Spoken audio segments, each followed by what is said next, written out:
आज 22 अप्रैल की मुरली है। मुरली का सारे मीठे बच्चे, तुम्हारा ये मोस्ट वैल्यूएबल समय है। कौन सा समय है ये? पदम गुना, एक का पदम गुना कमाने का समय, संगम युग का श्रेष्ठ समय। तो इसलिए बाबा कह रहे हैं कि अभी तुम्हारे मोस्ट वैल्यूएबल समय है। इसमें तुम बाप के पूरे पूरे मददगार बनो। मददगार बच्चे ही ऊंच पद पाते हैं। कौन ऊंच पद पाएगा? जो बाबा के मददगार बच्चे होंगे। आज की मुरली से बाबा ने प्रश्न किया, सर्विसेबल बच्चे कौन सी बहानेबाजी नहीं कर सकते? सर्विसेबल बच्चे कौन सी बहानेबाजी नहीं करेंगे? उत्तर है, सर्विसेबल बच्चे ये बहाना नहीं करेंगे कि बाबा यहाँ गर्मी है, यहाँ ठंडी है, इसलिए हम सर्विस नहीं कर सकते। थोड़ी गर्मी हुई या ठंडी पड़ी तो नाजुक नहीं बनना है, ऐसे नहीं, हम तो सहन ही नहीं कर सकते। इस दुखधाम में दुख सुख गर्मी सर्दी निंदा स्तुति सब सहन करना है, बहानेबाजी नहीं करना है। कौन सा समय चल रहा है? कलयुग है ना। तो सुखधाम तो सतयुग है, तो अभी दुखधाम बोला जाता है। तो यहाँ भीषण गर्मी भी होगी, भीषण सर्दी भी होगी, लेकिन बाबा ने बोला सब कुछ सहन करना है, बहानेबाजी नहीं करना है। गीत है, धीरज धर मनुआ, धीरज धर तेरे सुख के भरे दिन आएंगे। ओम शांति। बच्चे ही जानते हैं कि सुख और दुख किसको कहा जाता है, इस जीवन में सुख कब मिलता है और दुख कब मिलता है। सो सिर्फ तुम ब्राह्मण ही नंबरवार पुरुषार्थ अनुसार जानते हो कब होता है सुख। सतयुग त्रेता सुख है ना। तो भगवान बोला द्वापर में भी सुख ही रहते हैं, कलयुग के अंत में ही दुख होता है। तो भगवान बोला तुम ब्राह्मण ही नंबरवार पुरुषार्थ अनुसार जानते हो, यह है दुख की दुनिया। इनमें थोड़े टाइम के लिए दुख सुख स्तुति निंदा सब कुछ सहन करना पड़ता है। इन सबसे पार होना है। कोई को थोड़ी गर्मी लगती है तो कहते हैं हम ठंडी में रहें। अब बच्चों को तो गर्मी अथवा ठंडी में सर्विस करनी है ना। इस समय थोड़ा बहुत दुख भी हो तो नई बात नहीं, यह है ही दुखधाम। अब तुम बच्चों को सुखधाम में जाने के लिए पुरुषार्थ करना है। यह है तुम्हारा मोस्ट वैल्यूएबल समय, इसमें बहाना चल ना सके। बाबा सर्विसेबल बच्चों के लिए कहते हैं जो सर्विस जानते ही नहीं, वह तो कोई काम के नहीं। यहाँ बाप आए हैं भारत को तो क्या विश्व को सुखधाम बनाने, तो ब्राह्मण बच्चों को ही बाप का मददगार बनना है। बाबा आया हुआ है तो उनकी मत पर चलना चाहिए। भारत जो स्वर्ग था सो अब नरक है, उसको फिर स्वर्ग बनाना है, ये भी अब मालूम पड़ा है। सतयुग में इन पवित्र राजाओं का राज्य था, बहुत सुखी थे, फिर अपवित्र राजाएं भी बनते हैं। ईश्वर अर्थ दान पुण्य करने से उनको भी ताकत मिलती है। अभी तो है ही प्रजा का राज्य, लेकिन यह कोई भारत की सेवा नहीं कर सकते। भारत की अथवा दुनिया की सेवा तो एक बेहद का बाप ही करते हैं। अब बाप बच्चों को कहते हैं मीठे बच्चे अब हमारे साथ मददगार बनो। कितना प्यार से समझाते हैं। देही अभिमानी बच्चे समझते हैं, देह अभिमानी क्या मदद करेंगे, क्योंकि माया की जंजीरों में फंसे हैं। अब बाप ने डायरेक्शन दिया है सबको माया की जंजीरों से, गुरुओं की जंजीरों से छुड़ाओ, तुम्हारा धंधा ही है। बाप कहते हैं मेरे जो अच्छे मददगार बनेंगे पद भी वह पाएंगे। बाप खुद सम्मुख कहते हैं मैं जो हूँ जैसा हूँ, साधारण होने के कारण मुझे पूरा नहीं जानते, है ना, क्योंकि वह निराकार है, दिखाई नहीं देता, साधारण तन में आता, इसलिए बाबा कहते हैं कि मुझको पूरा नहीं जानते। बाप हमको विश्व का मालिक बनाते हैं, नहीं जानते। ये लक्ष्मी नारायण विश्व के मालिक थे, ये भी किसको पता नहीं। अभी तुम समझते हो कैसे इन्होंने राज्य पाया, फिर कैसे गंवाया। मनुष्यों की तो बिल्कुल ही तुच्छ बुद्धि है। बाप आए हैं सबकी बुद्धि का ताला खोलने, पत्थर बुद्धि से पारस बुद्धि बनाने। बाबा कहते हैं मददगार बनो। लोग खुदाई खिदमतगार कहते हैं, पर मददगार तो बनते नहीं। खुदा आकर जिनको पावन बनाते हैं उनको ही कहते कि अब औरों को आप समान बनाओ, श्रीमत पर चलो। बाप आए हैं पावन स्वर्गवासी बनाने। तुम ब्राह्मण बच्चे जानते हो यह है मृत्यु। लोग बैठे बैठे अचानक मृत्यु होती रहती है, तो क्यों नाम पहले से ही मेहनत कर बाप से वर्षा ले, अपना भविष्य जीवन बनाओ लेवें। मनुष्यों की जब वानप्रस्थ अवस्था होती है तो समझते हैं भक्ति में लग जाएं। जब तक वानप्रस्थ अवस्था नहीं तब तक खूब धन आदि कमाते हैं। अभी तुम सबकी है वानप्रस्थ अवस्था, बाबा ने बोला कि दुनिया में बुढ़े हो जाते हैं तो समझते हैं वानप्रस्थ ही है, लेकिन बाबा ने बोला सृष्टि ही नहीं बननी है, तो बाबा ने बोला सब वानप्रस्थ ही है। तो बाबा ने बोला अभी तुम सबकी है वानप्रस्थ अवस्था, तो क्यों ना बाप का मददगार बन जाना चाहिए। तो बाबा ने कहा दिल से पूछना चाहिए, हम बाप के मददगार बनते हैं। सरसोल बच्चे तो नामी ग्रामी हैं, अच्छी मेहनत करते हैं, योग में रहने से सर्विस कर सकेंगे। याद की ताकत से ही सारी दुनिया को पवित्र बनाना है ना। याद की ताकत से सारी दुनिया को पवित्र बनाना है। सारे विश्व को तुम पावन बनाने के निमित्त बने हो, तुम्हारे लिए फिर पवित्र दुनिया भी जरूर चाहिए। इसलिए पतित दुनिया का विनाश होना है। अभी सबको यही बताते रहो कि देह अभिमान छोड़ो, एक बाप को ही याद करो, वही पतित पावन है। सभी याद भी उनको करते हैं, साधु संत आदि सब उंगली से ऐसे इशारा करते हैं कि परमात्मा एक है, वही सबको सुख देने वाला है ना। सभी ने उंगली ऊपर की तरफ दिखाई, इशारा ऊपर की तरफ किया। ईश्वर अथवा परमात्मा कह देते, परंतु उनको जानते नहीं। कोई गणेश को, कोई हनुमान को, कोई अपने गुरु को याद करते रहते हैं। अब तुम जानते हो वह सब है भक्ति मार्ग। भक्ति मार्ग भी आधा कल्प चलता है। बाप कहते हैं वह त्रिकालदर्शी तो है नहीं, बीज रूप ज्ञान का सागर तो एक ही है। वह आते ही भारत में शिव जयंती भी मनाते हैं और गीता जयंती भी मनाते हैं, तो श्री कृष्ण को याद करते हैं, शिव को तो जानते नहीं। शिव बाबा कहते हैं पतित पावन ज्ञान का सागर मैं हूँ।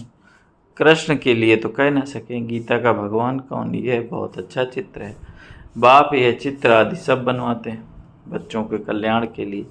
शिव बाबा की महिमा तो कंप्लीट लिखनी है, सारा मदार इस पर है। ऊपर से जो भी आते हैं वह पवित्र ही है, पवित्र बनने बगैर कोई जा न सके। मुख्य बात है पवित्र बनने की। वह है ही पवित्र धाम जहाँ आत्माएं रहती हैं। यहाँ तुम पाठ बजाते बजाते पतित बने हो। जो सबसे जास्ती पावन वही फिर पतित बने। देवी देवता धर्म का नाम निशान गुम हो गया है। देवता धर्म बदल कौन सा नाम लिख दिया है, हिंदू धर्म नाम लिख दिया है। तुम ही स्वर्ग का राज्य लेते हो फिर गंवाते हो। हार और जीत का खेल है, माया से हारे हार है, माया से जीते जीत है। मनुष्य तो रावण का इतना बड़ा चित्र इतना खर्चा करके बनाते हैं, फिर एक ही दिन में खलास कर देते हैं, दुश्मन है ना।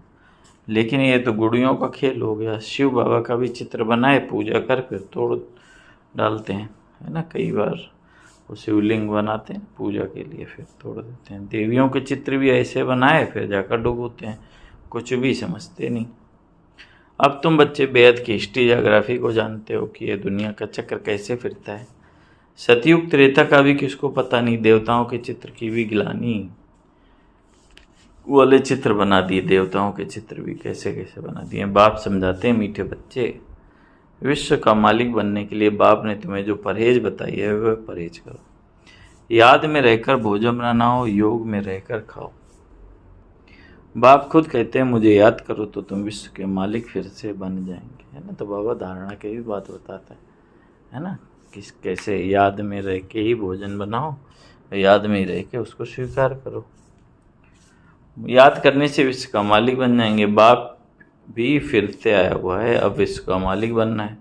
फॉलो फादर मदर, सिर्फ फादर तो नहीं हो सकता। सन्यासी लोग कहते हैं कि हम सब फादर हैं, आत्मा सु परमात्मा, वह तो रंग हो जाता है।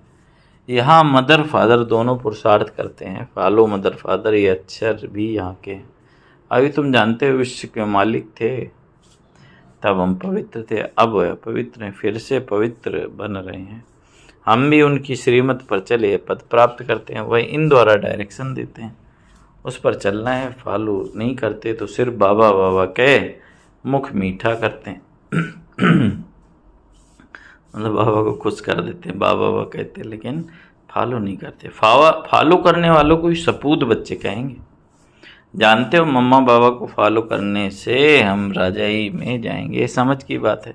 बाप सिर्फ कहते हैं मुझे याद करो तो विकर्म विनाश हो, है ना। अब फिर चलना है ना। और कोई को भी समझाओ कि तुम कैसे 84 जन्म लेते लेते अपवित्र बने और फिर पवित्र बनना है। जितना याद करेंगे तो पवित्र होते जाएंगे। बहुत याद वाले ही नई दुनिया में पहले पहले आएंगे, फिर औरों को भी आप समान बनाना है। प्रदर्शनी में बाबा अम्मा समझाने के लिए जा नहीं सकते। बाहर से कोई बड़ा आदमी आता है तो कितने ढेर मनुष्य जाते हैं उनको देखने के लिए कि कौन आया है। ये तो कितना गुप्त है। बाप कहते हैं मैं इस ब्रह्मा तन से बोलता हूँ, मैं ही इस बच्चे का रिस्पॉन्सिबल हूँ, तुम हमेशा समझो।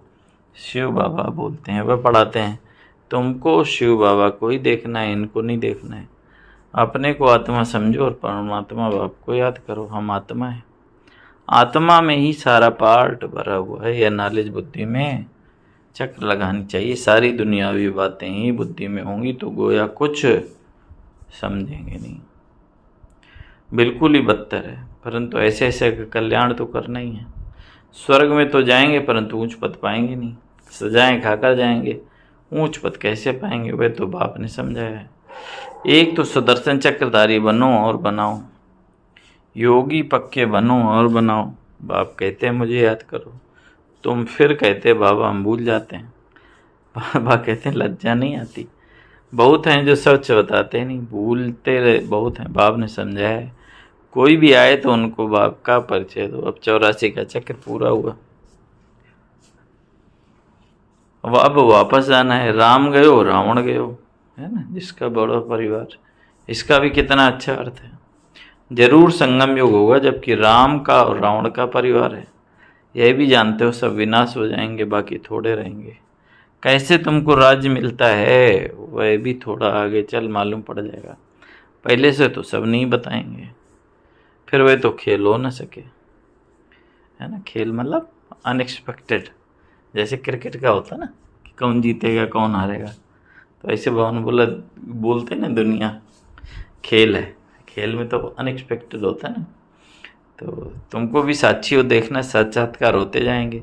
इस 84 के चक्र को दुनिया में कोई नहीं जानता। अभी तुम बच्चों की बुद्धि में आया है कि हम वापस जाते हैं। रावण राज से अभी छुट्टी मिलती है, फिर अपनी राजधानी में जाएंगे।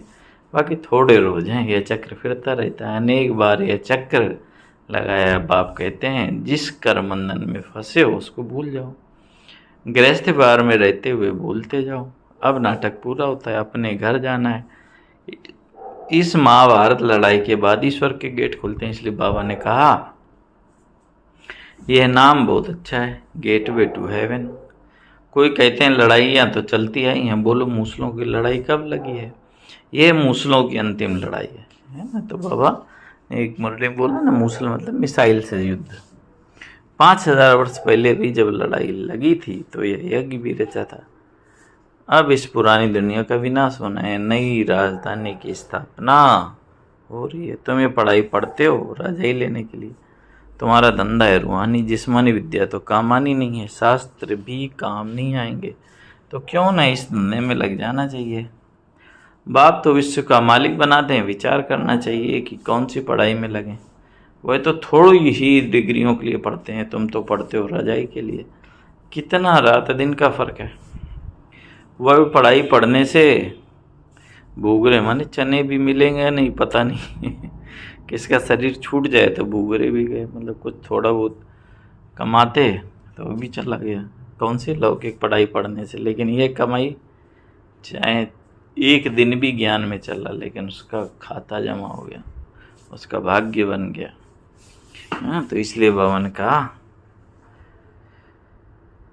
उस पढ़ाई में शरीर छूट जाए तो चने भी गए। यह कमाई तो साथ चलने की है, मौत तो सिर पे खड़ा है। पहले हम अपनी पढ़ाई अपनी पूरी कमाई कर लें। ये कमाई करते करते दुनिया विनाश हो जानी है।